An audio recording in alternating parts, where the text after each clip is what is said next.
Está começando mais uma vez aqui pela TV Novo Tempo o seu programa Evidências. E você sabe, nós estamos sempre buscando fatos que comprovem a veracidade histórica da Bíblia Sagrada. Hoje, em nosso estudo especial sobre o livro de Daniel, vamos focar sobre os achados arqueológicos que têm trazido luz sobre episódios e personagens mencionados no livro de Daniel, principalmente Nabucodonosor. Você quer saber quais são esses detalhes? Então não saia daí, porque o Evidências está só começando.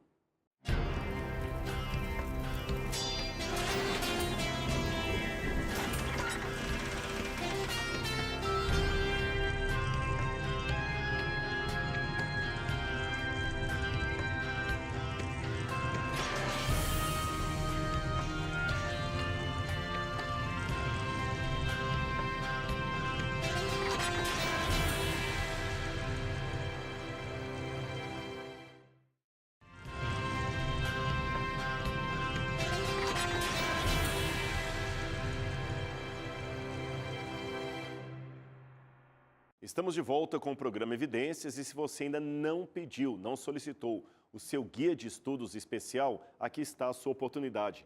Guia de Estudos Evidências, que pode chegar gratuitamente em sua casa em qualquer lugar do Brasil.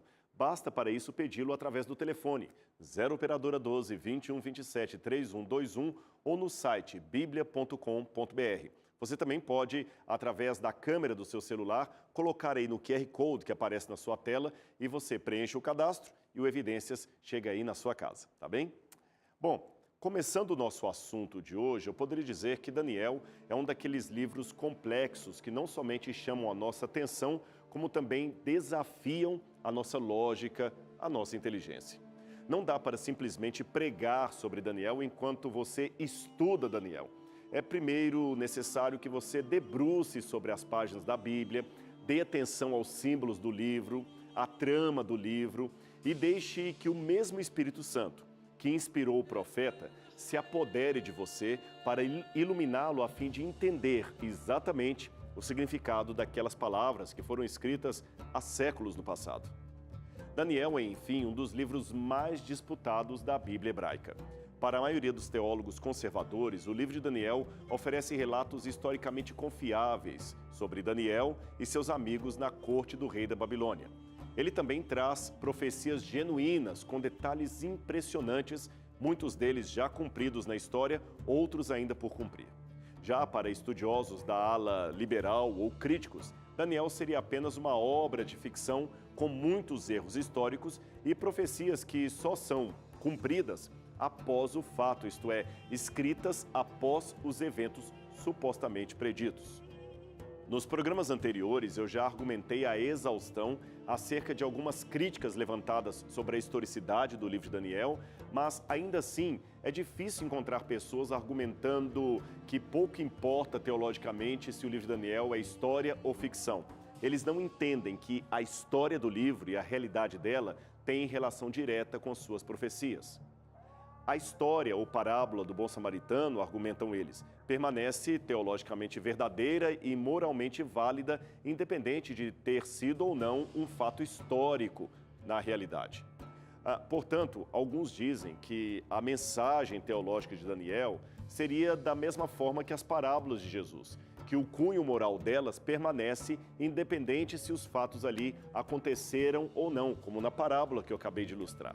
Os promotores desse tipo de interpretação idealista, por exemplo, comungam exatamente desse tipo de afirmação.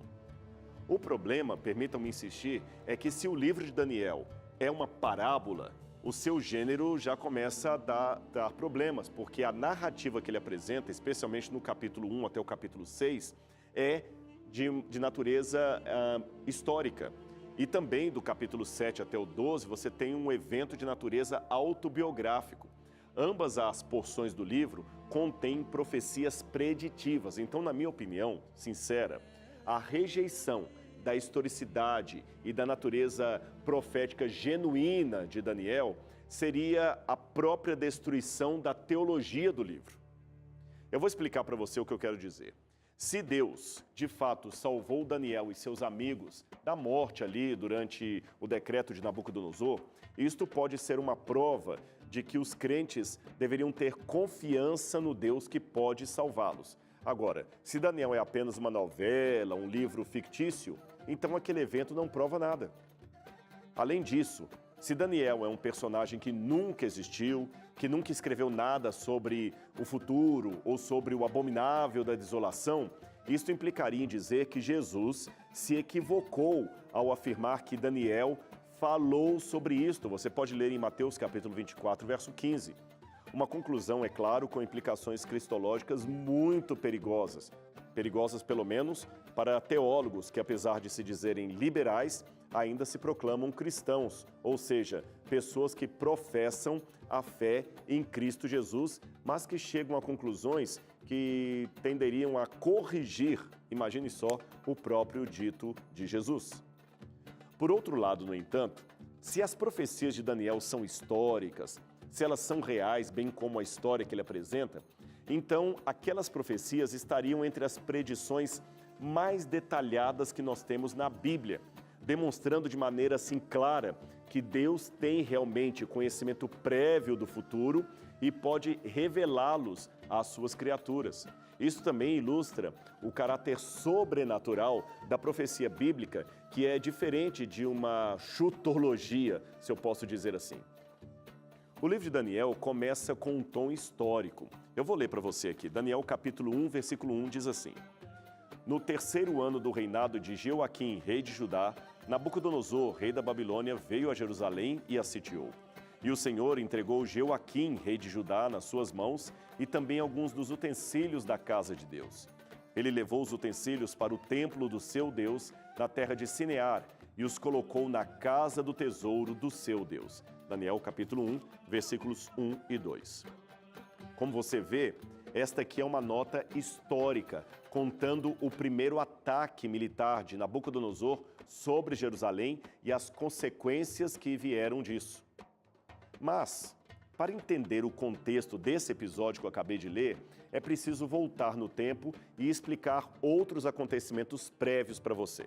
Então vamos lá.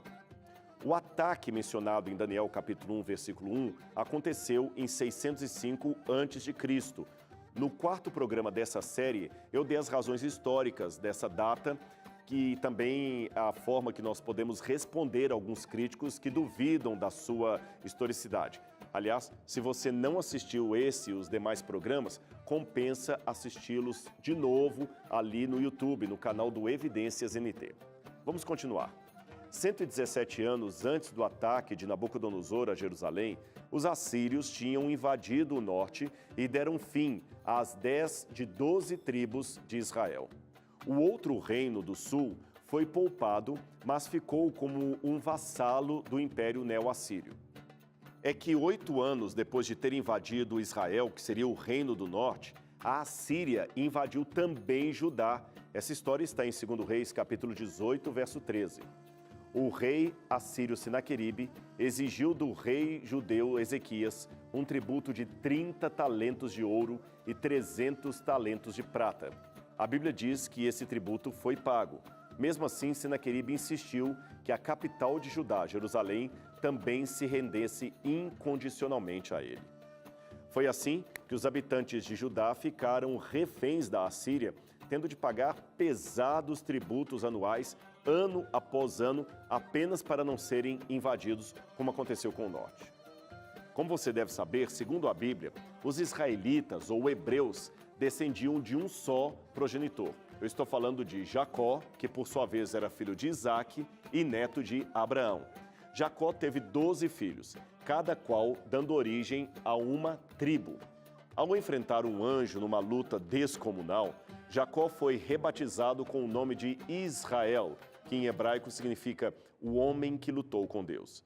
Portanto, os 12 filhos de Jacó correspondem às futuras 12 tribos que ocupariam sob Josué o território de Canaã. Agora, 10 dessas 12 tribos foram exiladas pelos conquistadores assírios, que atacaram o norte lá pelo ano 722 a.C., sobrando, portanto, apenas as tribos de Benjamim e Judá, que ficavam no Reino do Sul. Agora, isto não significa que as 10 tribos tenham se perdido para sempre e de todo. Muitos conseguiram escapar do exílio da Assíria e migraram para o sul, especialmente os levitas. Porém, a partir de então, como Judá se tornou o reduto maior de todos os israelitas, todos estes sobreviventes passaram a ser conhecidos como judeus, independente de qual tribo cada um deles pertencia, e assim ficaram até o dia de hoje. Com a chegada dos que vieram do norte, Jerusalém parece ter crescido 5 vezes mais de tamanho logo após a conquista de Israel pela Assíria, ocorrida no norte. Mas apesar de sua grande extensão e poder, a Assíria acabou derrotada repentinamente de maneira intrigante, aliás, algo que impressiona os pesquisadores até hoje, como o poderio da Assíria caiu nas mãos dos babilônios. Inúmeras teorias sobre o colapso da Assíria, chamado de a mãe de todas as catástrofes, foram apresentadas desde que Nínive, a capital da Assíria, foi escavada pela primeira vez pelos arqueólogos 180 anos atrás. Como 2 pequenos exércitos, os babilônios no sul e os medos a leste, conseguiriam convergir na capital assíria e destruir completamente aquela que era a maior cidade do mundo? Esta é uma pergunta intrigante. Porém, recentemente, uma equipe de pesquisadores da Universidade Estadual da Califórnia, usando dados arqueológicos fornecidos pela Universidade de Yale, conseguiram, pela primeira vez, determinar a causa do colapso da Assíria. E eu vou mostrar para você qual foi. Ao examinar os novos registros de precipitação de chuva da área, a equipe de pesquisadores descobriu que houve uma super seca abrupta que durou pelo menos 60 anos na região. Esta seca enfraqueceu o estado assírio a tal ponto que Nínive pôde ser invadida em 3 meses e depois abandonada para sempre. Agora, olha que interessante. Foi que quase 100 anos antes dessa queda do Império Assírio, Deus, através do profeta Isaías, chamou os conquistadores orgulhosos da Assíria a prestar contas pelo modo insolente como eles haviam tratado o povo de Israel. Olha na Bíblia a profecia que Isaías deu. Vou ler para você. Ajustarei contas pelos frutos da insolência do coração do rei da Assíria e pela vanglória de seu enaltecimento de olhos. Isaías capítulo 10, versículo 12. Além disso aqui, o profeta, orientado por Deus, é claro, predisse que Nínive seria saqueada, como de fato foi, que seus portões ficariam abertos para os inimigos e que seus guardas fugiriam.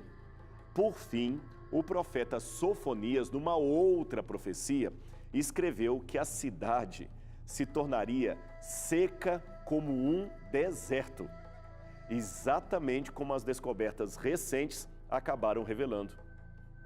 Diz o profeta: ele estenderá a mão contra o norte e destruirá a Síria, deixando Nínive totalmente em ruínas, tão seca como um deserto.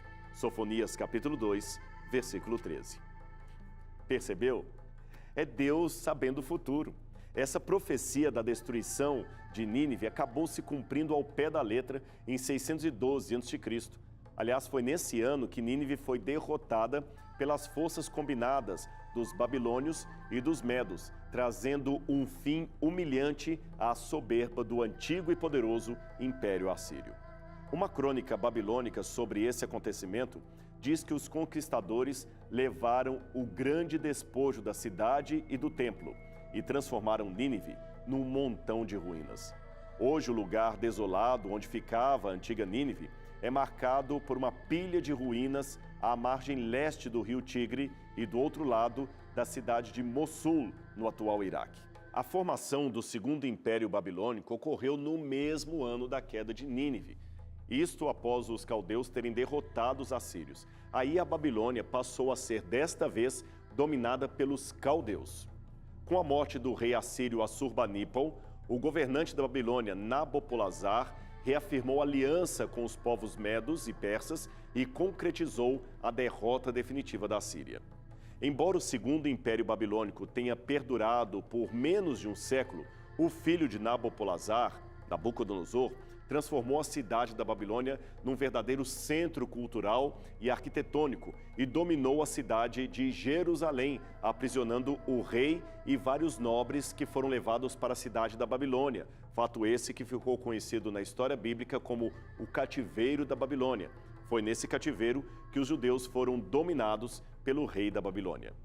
Nabucodonosor é, portanto, mencionado cerca de 90 vezes nas Escrituras e figura com destaque nos livros de 2 Reis, 2 Crônicas, Jeremias e Daniel.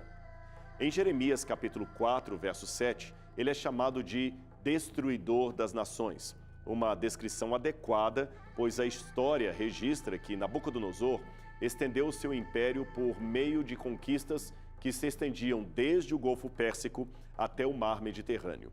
Em seu auge, ele incluiu partes do atual Kuwait, Iraque, Síria, Jordânia, Israel, Líbano e até a Turquia. O nome Nabucodonosor, presente já na abertura do livro de Daniel, que eu li para você, nunca saiu da mente dos historiadores. Porém, a absoluta ausência de evidências arqueológicas que apontassem para sua existência parecia intrigante e impressionante. Até que a arqueologia conseguiu comprovar a sua existência. Muitos, até então, questionavam se Nabucodonosor de fato tinha existido ou se era apenas um mito criado pela Bíblia, assim como o rei Arthur e os cavaleiros da Távola Redonda. Afinal de contas, diziam os críticos, se Nabucodonosor realmente existiu e construiu uma metrópole tão grande como aquela descrita por Heródoto, Berosso e até mesmo a Bíblia, as ruínas de seus feitos, seus palácios, seriam certamente visíveis nas vizinhanças de Bagdá, na Bagdá dos tempos modernos. Mas ninguém encontrava nada ali onde tinha sido a antiga Babilônia. A única coisa visível que podiam encontrar ali era um imenso deserto ladeado por um rio com um monte empoeirado que os árabes tradicionalmente chamavam de Babilo. Agora, aceitar essa montanha de Babilo como sendo remanescente da antiga Babilônia era uma tarefa difícil de acreditar, mesmo para os críticos mais tolerantes. Aliás, não foram poucos os pesquisadores que, ao chegarem a Bagdá pela primeira vez, ficaram desapontados em ver apenas uma montanha solitária de tijolos cobertos de inscrições antigas que até então ninguém conseguia ler. À luz da situação, muitos estudiosos racionalistas usaram o argumento do silêncio para duvidar da existência daquele personagem mencionado no livro de Daniel. O simples fato de que, até então, nenhuma evidência arqueológica havia da existência de Nabucodonosor foi o suficiente para que alguns achassem que ele de fato nunca existiu porque foi apagado da história. Devido a essa improvável conversão de um rei pagão e também das profecias precisas que estão no livro de Daniel, até ao século XIX, os críticos não podiam conceber que aquela era uma história verdadeira ou que qualquer trecho do livro de Daniel poderia de fato ter acontecido no passado. Por causa disso, até a existência de Nabucodonosor foi colocada em questionamento pelos céticos. Mas após a descoberta das primeiras evidências da existência da cidade de Babilônia em 1806, essas evidências foram escavadas pelo arqueólogo Claudio James Rich, aí as coisas começaram a mudar. A partir dessa época, muitos avanços também foram feitos, tanto na arqueologia como na epigrafia, para decifrar a antiga língua dos babilônios. Próximo à virada do século XIX para o século XX, mais precisamente em 1899, enquanto Robert Coldway escavava as ruínas da Babilônia, centenas e centenas de outros tijolos apareciam e foram encontrados, todos contendo o nome de Nabucodonosor. Além disso, em 1956, foi publicado o conteúdo de um grupo de tabletes cuneiformes que demorou décadas para ser decifrado. Eram as Crônicas Babilônicas. Nesse conjunto de documentos, havia, entre outras coisas, o relato da destruição de Jerusalém, que confirmava a descrição bíblica sobre o mesmo evento.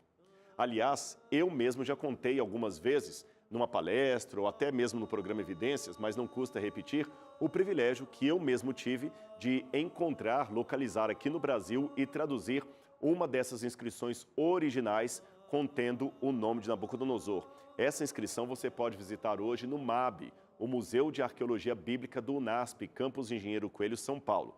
Vale a pena você visitar algum dia o nosso museu. Mas eu vou, de princípio, mostrar para você qual era esta inscrição que eu acabei traduzindo, contendo o nome de Nabucodonosor. Eu vou colocá-la aqui no quadro. É esta pedra, na verdade, um tijolo com escrita cuneiforme. São 3 linhas de escrita. Ela foi doada ao Museu de Arqueologia pelo falecido professor Paulo Barbosa. A inscrição em 3 linhas dizia: Eu sou Nabucodonosor, rei da Babilônia, provedor dos templos de Eságila e Êsida, e filho primogênito de Nabopolassar, rei da Babilônia. O próprio professor Paulo Barbosa não sabia o que estava escrito ali naquelas inscrições, nem que elas falavam de Nabucodonosor como sendo o rei da Babilônia. Agora, pesquisas posteriores que eu tive a oportunidade de fazer junto ao IPEM, sediado na USP, revelaram outra coisa extraordinária sobre essa inscrição. Primeiro, ela seria uma inscrição externa do templo de Eságila. E o templo de Eságila é o provável lugar para onde, de acordo com Daniel 1, verso 2, Nabucodonosor levou os utensílios sagrados do templo de Jerusalém e os expôs na casa do tesouro do seu próprio Deus. Ou seja, Nabucodonosor fez ali daquele templo de Eságila um museu. E, ironia das ironias, séculos depois, aquela inscrição que Daniel leu com os próprios olhos veio parar no Brasil, num outro museu que, diferente do de Nabucodonosor, não pejora a história de Daniel, mas enaltece a profecia contida nesse livro. Extraordinário, não é mesmo? Você quer ler pessoalmente ou ver pessoalmente a inscrição que Daniel pôde ler com seus próprios olhos? Então, faça planos para um dia conhecer o Museu de Arqueologia Bíblica do UNASP. Agora, voltando ao final do século XIX, início do século XX, mesmo depois que as primeiras inscrições acadianas foram decifradas, publicadas e traduzidas, revelando extensamente o nome de Nabucodonosor, escrito ali nos tijolos, a existência do rei mencionado na Bíblia ainda persistia de maneira assim clara, como sendo algo negado por alguns acadêmicos. Quer ver?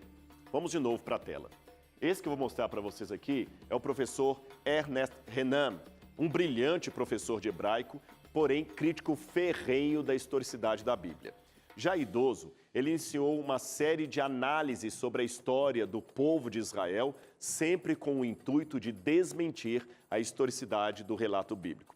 Nessa análise, o professor Renan acabou negligenciando a reavaliação dos estudos semíticos com base em novas descobertas arqueológicas. A verdade, ele até recusou a aceitar certas declarações dos especialistas em assiriologia, além de dissuadir o Museu do Louvre a adquirir novas inscrições cuneiformes que haviam sido encontradas em Nínive e Tel El Amarna. Ou seja, um homem acadêmico, brilhante, mas que por seu preconceito se tornou cego.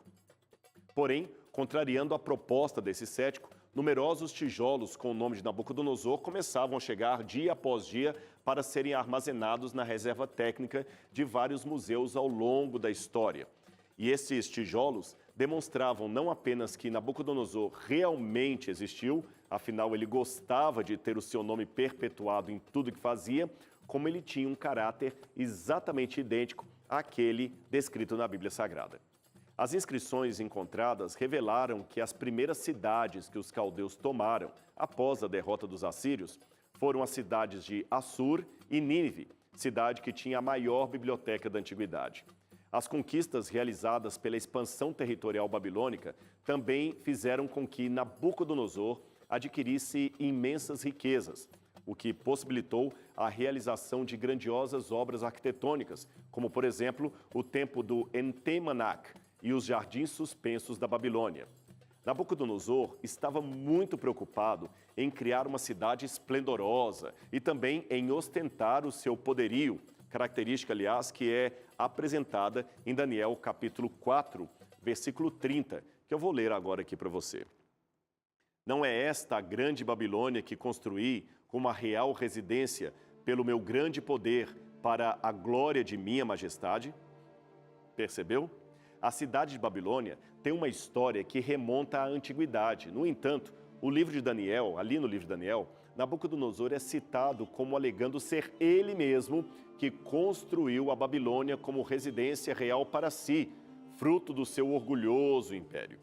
Acontece, porém, que embora a referência frequente à Babilônia seja feita nos escritos de Heródoto, Quitésias, Estrabão e Plínio, esses escritores não se referem a Nabucodonosor como construtor da nova Babilônia. Portanto, foi sugerido que o livro de Daniel apresentava uma citação errada. No entanto, registros contemporâneos descobertos pelos arqueólogos agora fornecem informações precisas e claras que confirmam a declaração bíblica do livro de Daniel. Quer ver? Vou mostrar uma aqui para vocês. Vamos de novo à tela. Em 1850, eu quero falar desse sujeito aqui, em 1850, esse renomado filólogo alemão chamado Georg Friedrich Grotefeld publicou a seguinte tradução de um cilindro com inscrição cuneiforme que foi encontrado nas ruínas da Babilônia.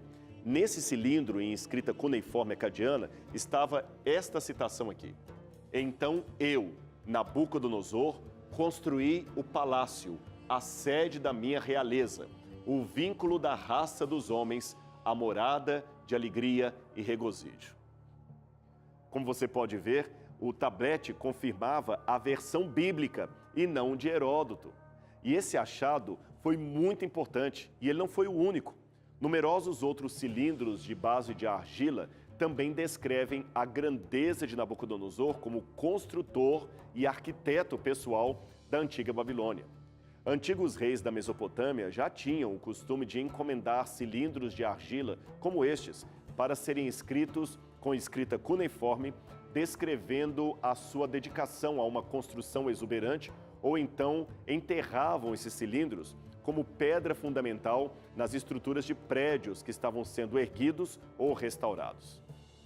Nabucodonosor também usou esse cilindro para afirmar a sua grandeza. Olha o que está escrito nele. Eu construí um muro forte que não pode ser sacudido, com betume e tijolos cozidos. Eu coloquei sua base no seio do mundo inferior e construí o seu topo tão alto quanto uma montanha. Este era Nabucodonosor, o orgulhoso rei da Babilônia, aquele que a Bíblia descreveu como sendo um homem de caráter duvidoso, mas que Deus ainda insistia em alcançar por sua graça. E a arqueologia tem confirmado essa história e esse relato. Eu espero que você esteja gostando desses assuntos, porque temos muita coisa ainda para repartir com você aqui no programa Evidências. Então não perca o nosso próximo encontro, semana que vem, aqui na TV Novo Tempo, o seu canal da Esperança. Um abraço e até lá!